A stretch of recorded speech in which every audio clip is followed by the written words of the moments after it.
This is Harsh Rules, I'm Ben Harsh, and today we're going to learn to play Advanced Squad Leader Starter Kit number 1. Advanced Squad Leader Starter Kit number 1 was released in 2004 by Multiman Publishing and Avalon Hill, and designed by Ken Dunn. This game supports 2 players, and each scenario takes approximately 2 hours to play. Before we begin this episode, I'd like to recognize the Harsh Rules Patreon supporters that help make content like this possible. If you'd like to support the channel, head over to patreon.com/harshrules to learn more. And once again, thank you for your support. If you've played any type of war game, no doubt you've heard about this one. Advanced Squad Leader, also known as ASL, is the classic World War II tactical war game. It boasts an enormous amount of content with hundreds of scenarios covering all historical theaters and campaigns of World War II. However, the enormous 708-page rulebook can seem a bit daunting to new players. Fortunately, in 2004, Multiman Publishing released a series of starter kits to provide a streamlined path of learning by gradually introducing new military elements with each entry. In this rules breakdown series of videos, we're going to begin learning how to play the first starter kit, which covers infantry. Our learning objective is to cover the rules necessary to play Scenario 1, retaking Veerville. To accomplish this, first we're going to build out a solid foundation of knowledge about the game's counters. This will provide the necessary background information to more easily learn the rest of the rules. We've got a lot to cover, so let's get started.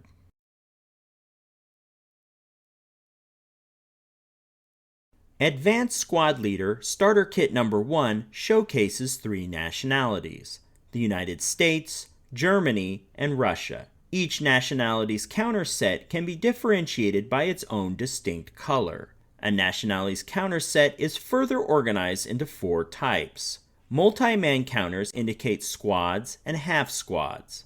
Multi-man squad counters can be identified by 3 soldiers printed on the good order side. Historically, squads represent a group of 9 to 15 soldiers. Half squad counters, as the name implies, represents half of a normal squad. Half squads can be identified by 2 soldiers printed on the counter. Next are single-man counters. These game pieces typically indicate individual soldiers with leadership authority. These counters will have a single soldier printed on them. Finally, there are support weapon counters that represent significant armaments. These include various weights of machine guns, flamethrowers, and demolition charges. Multi-man counters are the ASL Starter Kit's main game pieces. While I'll be referencing squads for this example, squads and half squads share the same general counter layout. So with that in mind, let's walk through the various statistics printed on the counter and learn how they affect gameplay. First, multi-man counters are double-sided. The front side indicates the squad is in good order. In other words, the squad is operating at its full strength and is ready to carry out orders. When a squad falters under enemy fire, they may become broken. When this occurs, the counter is flipped over to its broken side. In this state, the squad cannot engage in combat, and they will require a leader to help them rally back into a good order state to continue the fight. A squad's willingness to fight is governed by its morale stat. This is the 3rd large number at the bottom of the good order side of the counter, and the only large number on the broken side. A squad's morale may be tested by enemy fire. When this occurs, the player rolls 2 6-sided dice and attempts to achieve a result equal to or less than their morale number. Otherwise, the squad becomes broken and the counter is flipped over. In a subsequent turn, during the rally phase, if a leader occupies the same hex as a broken unit, they may help that unit rally back into good order. Once again, 2 6-sided dice are rolled, and if the result is equal to or less than the morale value printed on the broken side of the counter, the unit will rally back to its full order side. Otherwise, it remains broken until the next turn. The first big number at the bottom of the counter is firepower. Firepower represents the squad's attack strength. When a squad conducts an attack, its firepower rating is plotted on the top row of the infantry fire table. The smaller exponent number that may appear besides the firepower rating is the squad's smoke deployment rating. Deploying smoke requires the expenditure of the squad's movement factors, essentially their movement points. To deploy smoke, the player rolls a single 6-sided die. A successful result will be equal to or less than the smoke exponent number. The center big number is a squad's normal range. Range determines how many hexes the squad can attack a target without a firepower penalty. Be aware though, a squad can fire up to double its normal range in hexes. However, these long-range attacks have a squad's firepower. Finally, a target adjacent to a squad's position is considered at point-blank range, and the squad's firepower is then doubled. You'll also notice that these three main stats may be underlined. An underlined firepower means the squad is capable of assault fire. An underlined range means the squad is capable of spray fire, but this is not used in the starter kit series. Finally, an underlined morale means the squad is not subject to experience level ratings, or ELR. Now that we've covered the major strength factor stats, let's look at the remaining stats on the counter. To the right, on both sides of the counter, you'll notice a small letter. This is the unit's identity. It helps players keep track of counters of the same type and organize their game components. On the broken side of the counter, you'll notice a number in the upper left-hand area. This is the basic point value, or BPV. This stat is not used in the starter kit. Finally, in the upper right-hand corner is the class. Let's take a closer look at this concept. Each squad and half squad has a class displayed by a code in the upper right-hand corner of the counter. Class represents the overall training and equipment quality of that fighting unit. Elite is the highest class of quality and descends to green for US forces, and even further down to conscripts for German and Russian forces. A squad or half squad's class rating dictates the key stats listed at the bottom of the counter. Squads can be reduced in two ways. First, when a squad or half squad takes enemy fire, the severity of the attack is determined by a dice roll on the infantry fire table. The weakest attack may require a check against a squad or half squad's morale. A failure of this check will result in the unit being pinned. A moderate attack result may require a morale check as well, but failing this time will flip the unit to its broken side. This prevents the unit from fighting until it is rallied by a leader. More severe attack results may cause casualties that reduce a squad to a half squad of the same class or eliminate a half squad outright. The most severe attack, the dreaded KIA, will outright eliminate a squad or a half squad with no reduction. Keep in mind, this is a simplified view of the infantry fire table. Each of these table results may have additional impacts, especially when there are multiple units in a hex. We'll cover this table in greater detail in a subsequent episode of this series. The second method for weakening units is through the Experience Level Rating, or ELR system. Each scenario establishes an overall ELR score for each nationality. For example, in Scenario 1, retaking Vierville, the ELR for the American forces is 5 and the Germans is 3. Essentially, this is a morale check failure penalty threshold. If an American unit fails its morale check by 5 or more, or the Germans fail theirs by 3 or more, their unit is replaced with the next lower class. An elite class unit becomes a first line unit, and so on. The nationality chart on the back of the starter kit rulebook shows the relationship between all units so you can manage this process.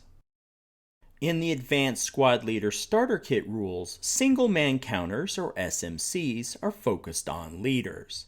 Like squads and half squads, leaders have a good order side to their counter and a broken side. This status is driven by a morale rating, just like with squads and half squads. One major difference, though, is the morale rating on the broken side of the counter is boxed. This means the leader can self-rally with a die roll to attempt to bring themselves back to good order without any help. The other stat on the good order side of the counter is their leadership modifier. The dash between morale and this stat is read as a minus. On other leader counters, it can be a plus. A leader uses this modifier to assist squads and half squads they share a hex with. Leaders that occupy the same hex as squads and half squads can provide several useful abilities. Typically, they can improve attack die rolls if their leadership modifier is negative. They can rally broken units and enable double time movement. They can also eliminate the cowering penalty from rolling doubles. Now that we understand the value of leaders in the game, let's take a look at support weapons. Support weapon counters represent special armaments that can be carried and used by squads. The starter kit provides various weights of machine guns, flamethrowers, and demolition charges. An important point to remember, though, support weapons cannot attack on their own. They must be used by an infantry unit in order to attack. The two main stats on a support weapon counter are firepower and range. These stats function in the same way as they do for squads and half squads. Support weapons also have portage points, which equate to their weight. This additional weight may impact the squad's mobility. Each squad has 4 movement factors. As portage points are added to the squad, though, this number can be reduced. On the player reference sheet, there is a handy table to track the impact of portage points on a squad. Some support weapons, like machine guns, have a box number on the right-hand side of the counter. This is the support weapon's rate of fire. Whenever firing the support weapon, if the colored die result is equal to or less than the number in the box, then the support weapon can be fired again during that turn. This process continues until the red die exceeds the number in the box. Support weapons do not break from a morale check like soldiers. Unless stated otherwise, all weapons are assumed to be B12, which means when fired, a die result of 12 will cause the weapon to malfunction and flip the counter over. To return the support weapon to working order, a repair die roll is required. The die result needed is shown in the upper left-hand corner of the counter. However, while attempting a repair die roll, if the elimination number in the lower right-hand corner is rolled, then the weapon is removed from play.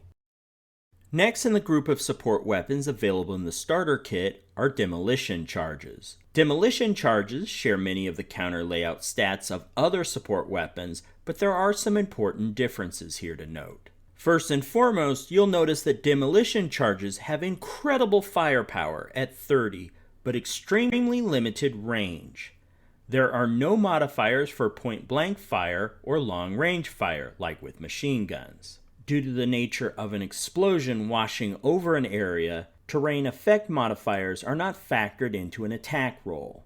There are also 2 new stats printed on the right side of the counter. The triangle indicates that this support weapon is ineligible for leadership modifiers. Below this is printed X12. This is an elimination die result. Essentially, if the player attempts to attack with a demolition charge and the die result is 12, it's considered a dud and removed from play. The back side of the counter is divided into 3 sections, corresponding to the 3 methods of using a demolition charge. However, the first section is the only one applicable to the starter kit. The other 2 sections are relevant to full ASL.